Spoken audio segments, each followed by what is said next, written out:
Salut à tous et bienvenue sur V974. Je suis ravi de vous accueillir aujourd'hui pour un essai exceptionnel. Qui dit essai exceptionnel dit voiture exceptionnelle. Aujourd'hui, on est en présence du Jaguar I-Pace, qui est le premier Jaguar 100% électrique. Avant de vous en parler un petit peu plus en détail, on va faire un petit peu son éloge parce qu'il a quand même eu énormément de prix ces derniers mois et on ne peut pas passer à côté durant cet essai. Donc, il faut savoir que le I-Pace a été élu voiture de l'année il y a quelques mois au Salon de New York, mais avant ça, elle avait été élue voiture européenne de l'année, ainsi que voiture verte de l'année et design de l'année. Donc voilà, elle a été gâtée au niveau prix et il ne faut pas oublier que dans tous ces trophées qu'elle a eu, c'est le premier véhicule 100% électrique qui a le droit à autant de distinctions en tant que voiture de l'année. Pour ce qui est des spécificités techniques, on va parler d'une batterie de 90 kWh donnée pour 470 km WLTP, qui sera en partie une partie de notre essai aujourd'hui de calculer si cette estimation d'autonomie est proche du réel ou non. Et aussi, il faut parler puissance, puisque ce SUV de chez Jaguar est équipé de deux moteurs de 200 chevaux qui nous donnent un total de 400 chevaux en moteur électrique et en 4 roues motrices. Donc pleine puissance avec ce Jaguar. Donc de toute façon, c'est ce qu'il fallait pour porter ces 2 tonnes 100 qui équipent ce Jaguar, sûrement dû aux batteries. Il est assez lourd, donc 400 chevaux ne sera pas trop au niveau puissance, mais ce qui lui permet quand même d'atteindre le 0 à 100 en 4,8 secondes. Donc également, on va le calculer aussi aujourd'hui dans notre essai V974. Avant toute chose, on va parler un petit peu de son design extérieur. Donc ce qui frappe au premier abord sur ce Jaguar, c'est cette entrée d'air monstrueuse qui est à l'avant, donc qui commence en fait ici et qui vient se terminer ici. Cette entrée d'air en fait permet de plaquer le train avant au sol directement sur la chaussée et lui permet vraiment d'avoir une super garde au sol et d'être très agile dans les virages. Pour ce qui est de la signature lumineuse, on retrouvera les phares avant qui ressemblent un petit peu à celui du F-Pace, donc qui je pense, la nouvelle signature lumineuse de chez Jaguar. On verra sur les prochains modèles si cette signature est conservée sur les prochains. Mais en tout cas, c'est une très belle signature à LED, donc qui permet aussi également de gagner un petit peu en autonomie. Voilà.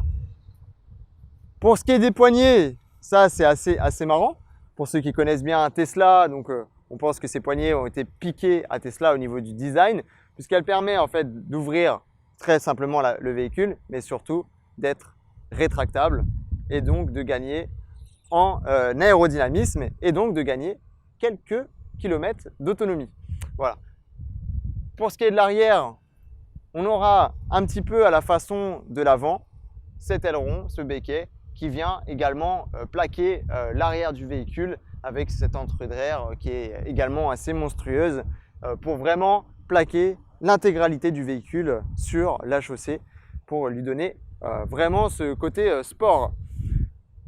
Voilà, ensuite il y a l'arrière qui a été vraiment coupé au couteau. Vraiment, on est vraiment sur un cul très plat qui lui donne un train arrière assez spécifique à l'I-Pace et qui lui donne un peu ce côté très reconnaissable.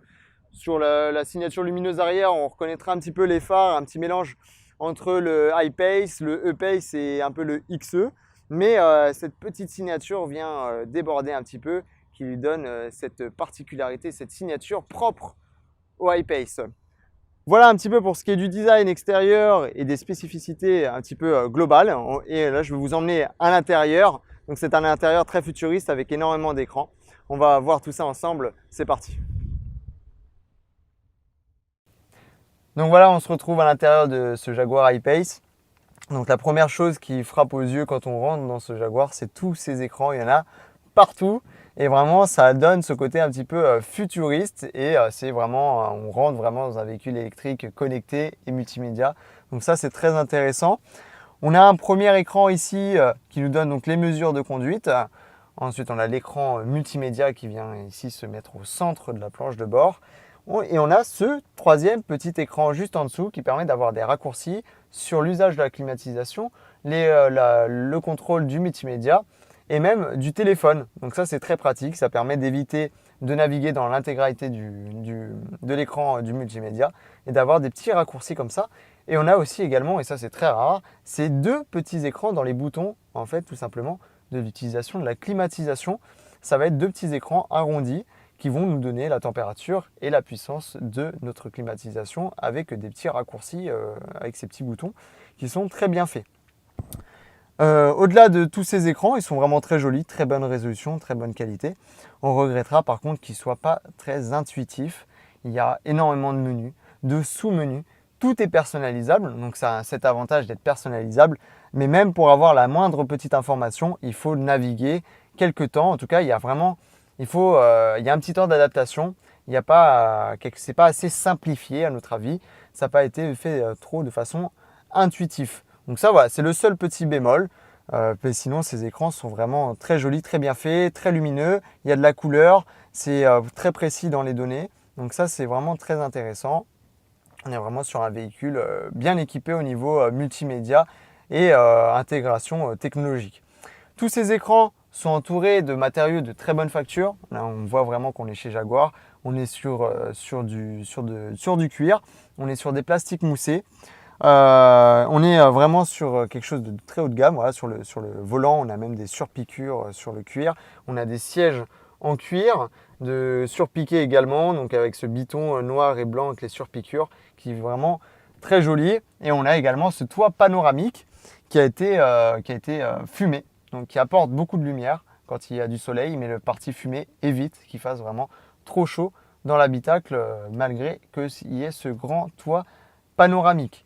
Ensuite, au niveau de l'habitabilité, on peut dire vraiment que le côté électrique a fait gagner un petit peu de place dans ce I-Pace. On a énormément de place à l'avant pour les jambes et à l'arrière, il y a quand même pas mal de place alors qu'on est, il ne faut pas l'oublier, dans un SUV sportif coupé.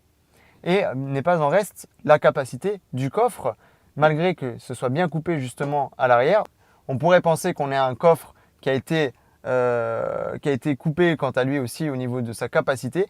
Eh bien non, on est sur un coffre de 577 litres, donc qui est assez exceptionnel, surtout qu'on a en plus un sous-coffre juste en dessous pour installer les câbles qu'on utilise rarement. Et même si vous abaissez les sièges arrière, on sera à 1453 litres, sans compter en plus qu'à l'avant, vu que les moteurs sont intégrés directement dans les essieux, on a un petit coffre à l'avant, un petit peu à l'image des Tesla ou des Porsche avec le petit coffre à l'avant sous le capot.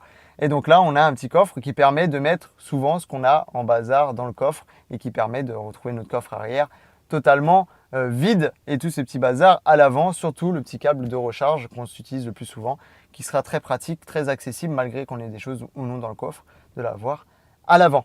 Donc ça, c'est vraiment pas mal. Il a beaucoup d'avantages de ce côté-là au niveau habitabilité. Il y a des rangements un petit peu partout. Et c'est ce qui donne vraiment ce côté luxueux à ce véhicule. On est vraiment chez Jaguar. Surtout que sur la version qu'on a là, la version SE, c'est un milieu de gamme. Et pourtant, il est déjà très bien équipé. Voilà. Pour ce qui est du reste, donc sa consommation. Là, on vient de faire un Saint-Denis-Saint-Pierre. Donc, on vient de faire 90 km. Et on a utilisé 25% de sa batterie. Donc, en fait, ce qui nous donne une autonomie théorique estimée à 360 km réels. Par contre, je tiens à préciser, vu que c'est un 400 chevaux, j'avoue que je me suis un petit peu amusé avec. Donc ce n'est pas une autonomie proche réellement du quotidien où on va rouler avec les limitations de vitesse. On ne va pas vraiment taper dedans. Moi, je me suis vraiment amusé à utiliser 400 chevaux.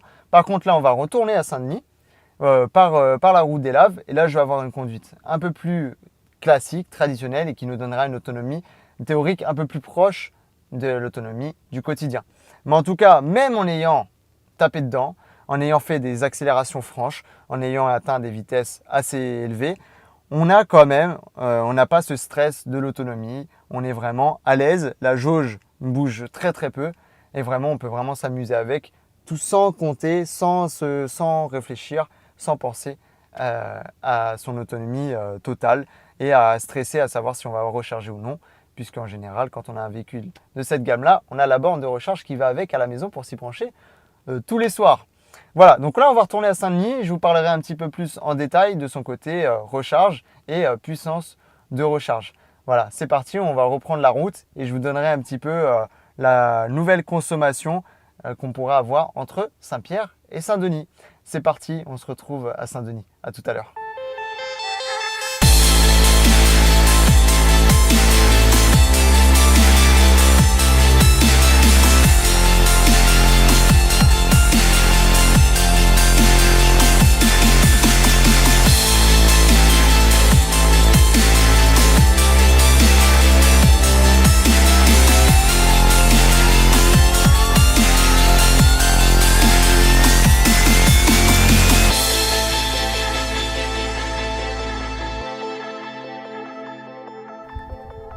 Donc voilà, on vient de traverser le tampon, la plaine des Cafres. On va maintenant se diriger vers donc, la plaine des Palmistes. On va redescendre directement sur Saint-Benoît. Donc on est vraiment au plus haut sommet qu'on peut avoir avant la descente. Donc on a eu une consommation assez spectaculaire. On a consommé 60 kWh au 100 km. C'est une consommation de fou. Il ne faut pas oublier qu'il fait 2 tonnes 100. Et donc même en pente, il est quand même très très lourd. Et donc il faut énormément de puissance pour réussir à le faire monter.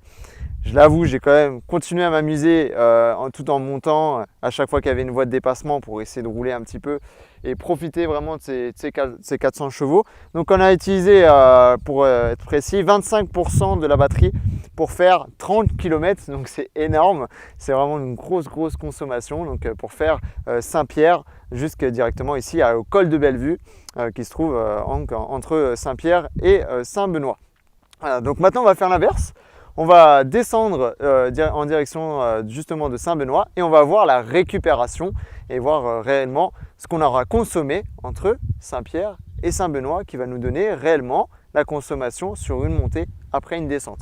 Voilà, c'est parti. On va descendre en espérant que le gros bébé récupère pas mal d'énergie. C'est parti, à tout à l'heure.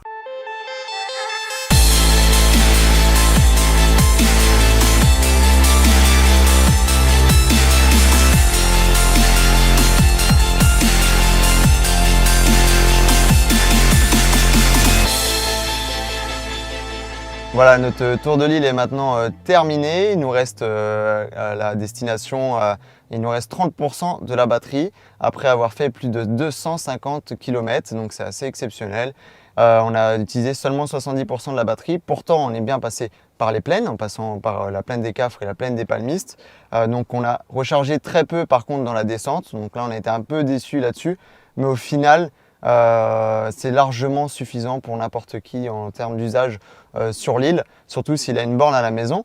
D'ailleurs, parlons du temps de recharge. Il faut compter sur une prise domestique et pas du tout adaptée à ce type de véhicule, puisqu'on a une batterie qui est quand même assez énorme de 90 kWh. Donc il faut compter plus de 40 heures de recharge et il faut compter à peu près une douzaine d'heures sur une borne 7 kW qu'on peut avoir à la maison. Comptez 12 heures de recharge sur une borne de charge rapide en métropole qu'on ne trouvera pas encore tout de suite sur l'île. Comptez à peu près 2 heures pour faire le plein.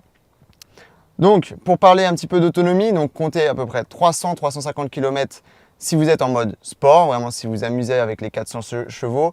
Comptez 400 km en mode normal sans se soucier que c'est un véhicule électrique et comptez 450-460 km si vous roulez un petit peu en mode éco et que vous faites un petit peu attention à votre consommation sans pour autant rouler à fleur de pédale.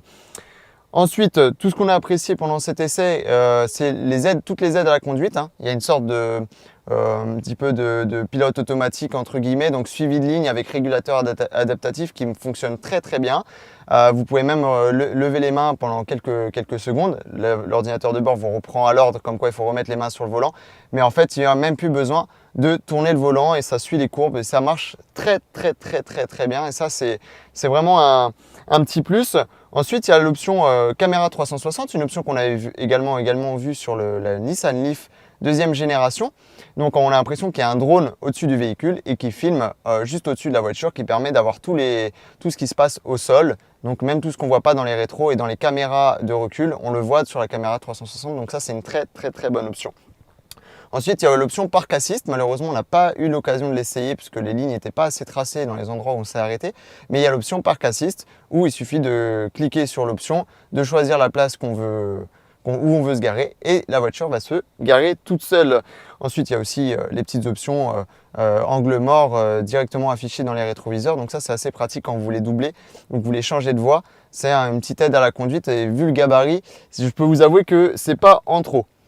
Voilà pour ce qui est un petit peu de notre conduite. Comme vous avez pu le voir, on a fait un tout petit peu de baroudeur. Malheureusement, la piste qu'on voulait utiliser pour faire du hors-piste n'était pas disponible pendant notre essai. Donc, on vous a montré un petit peu les images sur un terrain un petit peu cabossé. Donc, il s'en sort vraiment très très bien, hein. Les suspensions pneumatiques avec donc cette aide électronique permet de bien supprimer pas mal de bosses, même si on trouve qu'au niveau suspension c'est un petit peu rigide, mais sinon on est tout le temps bien installé. Ça donne envie de faire beaucoup de routes et je peux vous dire que ce Tour de l'Île c'est extrêmement bien passé au niveau confort. On est vraiment très bien. Voilà. Parlons un petit peu des prix. Donc, ce véhicule, ce Jaguar I-Pace commence à 78 000 € pour la version la plus basique, donc la version S. La version qu'on a pu avoir aujourd'hui à l'essai est la version SE à 90 000 €. Et ensuite, on peut aller jusqu'à 98 000 € pour la version HSE. Bien sûr, tous ces tarifs que j'annonce sont avec les 6 000 € de bonus déduits. Voilà, donc il va falloir casser la tirelire pour s'en offrir une, mais il ne faut surtout pas oublier que quand on compare avec les modèles équivalents en thermique, 400 chevaux, 4 roues motrices avec ce gabarit-là, à La Réunion, je peux vous dire que vous ne trouverez aucun véhicule dans cet ordre de prix-là pour un équivalent, surtout pour cette finition-là haut de gamme.